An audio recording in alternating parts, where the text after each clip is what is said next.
Здравейте! Ние сме Безруко и днес ще приготвим нещо много специално. Благодарение на моят приятел и съсед Никола и неговия дядо Великан се здобихме с тези невероятни цветове от тиквичка. Ще ги напълним с смес от сирена и ще ги панираме. Получава се изключително вкусно и интересно ястие. Останете с нас, започваме! Отваряте, доколкото ви е възможно, ако можете без да накъсвате, и го изваждате. Ето това трябва да се получи. Не всички са толкова големи, затова тази операция е малко сложна, особено ако цветовете са ви по-малки, но ако сте внимателни, не е невъзможно да го постигнете без да ги нарушавате много. Първо ще приготвим панировката за нашите цветове от тиквички. Слагаме 2/3 чаша с брашно, 1/3 чаша с оризово брашно, половин чайна лъжичка бакпулвер, половин чайна лъжичка сол. Разбъркваме добре тази смес. Към нея ще добавим едно яйце и газирана вода и разбъркваме гъсто тесто. Разбъркайте го така, че да няма бучки. Трябва да е с приблизително ето такава консистенция.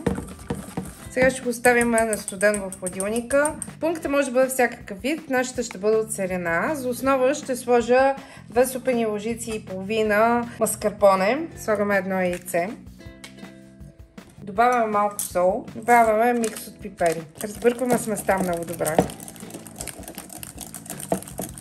Да стане гладка. Ще добавя сирене. Аз ще използвам сирене фунтина, което е леко озряло и има малко вкусен вкус, не е много солено, затова добавих и сол. Ако вашето сирене или кашкавала, който ползвате, е повече по-солен, тогава избегнете солта, не я слагайте. Сиренето фунтина се разтапя много добре и е подходящо за плънка. Отваряте цвета, слагате плънката, слагате една моцарелка малка и ето така завивате, за да затворите. Ето по този начин. И така трябва да напълним всички цветове. Ако цветчето има ето тези отдолу шипчета, трябва да ги махнете. Не всеки цвят ги има. Вземаме един цвят и внимателно го овалваме в панировката. Нарочно използвам лъжица, която има дупки, за да може панировката да изтича от тях. Олиото трябва да е загрято, пържиме на маслена баня и олиото ви трябва да е загрято до 170 градуса. Когато постигнете тази температура, намалете леко котлона и я поддържайте.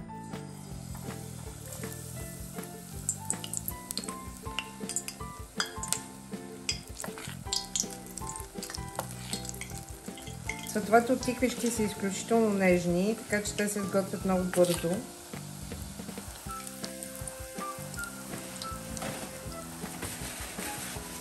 Когато се зачервят добре, това няма да отнема повече от 2 до 5 минути. 2, 3, 4, 5 минути.